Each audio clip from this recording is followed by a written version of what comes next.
வணக்கம், இது விஜிஸ் கிச்சன். இன்றைக்கி பார்த்தீங்கன்னா இன்றைக்கி நைட்டு வந்து நம்ம வீட்டில் சாப்பாடு தான். இன்றைக்கி டிஃபன் வைக்கலை, மீன் குழம்பு. எப்போவுமே வாரத்தில் ஒரு நாள் நம்ம வந்து சாப்பாடு தான் வைப்போம். மீன் குழம்பு, காரக்குழம்பு அந்த மாதிரி இருந்தால் நைட்டுக்கு வந்து சாதம் தான் வச்சுருப்பேன். பாருங்கள், மீன் பொரிச்சிருக்கேன். இப்போ இதே கடாயிலே நான் குழம்பையும் வச்சுருவேன். அடுத்து சாதமும் வச்சாச்சு, வடிக்க போகிறேன். மீன் குழம்பு கூட்டி லேசாக கொதிக்கிறதுக்காக வெயிட் பண்ணிகிட்ருக்கேன். அந்த கடாயில் தான் நம்ம வந்து தாளிக்க போகிறோம். அதனால் நான் வந்து இதில் வந்து கூட்டி மட்டும் வச்சுருக்கேன். புளி கரைச்சி விட்டுருக்கேன்.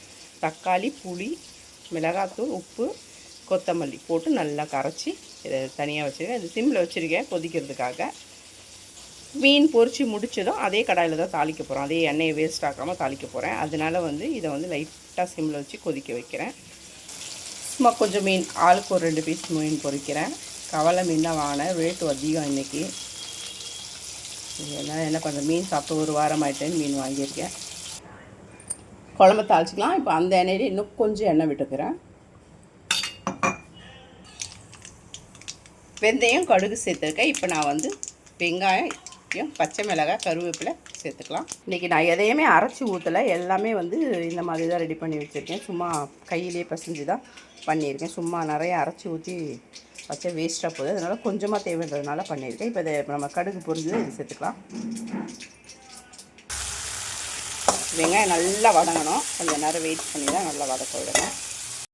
சூப்பராக வதங்கிட்டு பாருங்கள் வெங்காயம். இப்போ நம்ம அந்த கொதிக்கிற குழம்பை தூக்கி ஊற்றிக்கலாம்.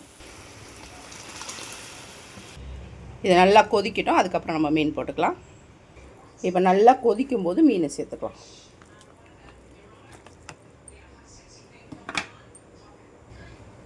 மீன் நல்லா ஒரு 15 நிமிஷம் கொதிக்கணும். நல்லா ஃபுல் சிம்மில் வச்சு கொதிக்க விட்டுடலாம். சூப்பரான மீன் குழம்பு கொதிச்சாச்சு. இப்போ மாங்காய் போட்டுடலாம். சூப்பர். மாங்காய் போட்டு ரொம்ப நேரம் கொதிக்க விடக்கூடாது. ஒரு 5 நிமிஷம் சிம்மில் வச்சு நல்லா கொதிக்க விட்டால் போதும். அந்த சூட்லேயே மாங்காய் வேகணும்.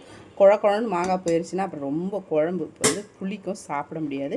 வீடியோ பிடிச்சிருந்தால் லைக் பண்ணி, ஷேர் பண்ணி, கமெண்ட் பண்ணுங்கள். மறக்காமல் நம்ம சேனலை சப்ஸ்கிரைப் பண்ணுங்கள். வணக்கம்.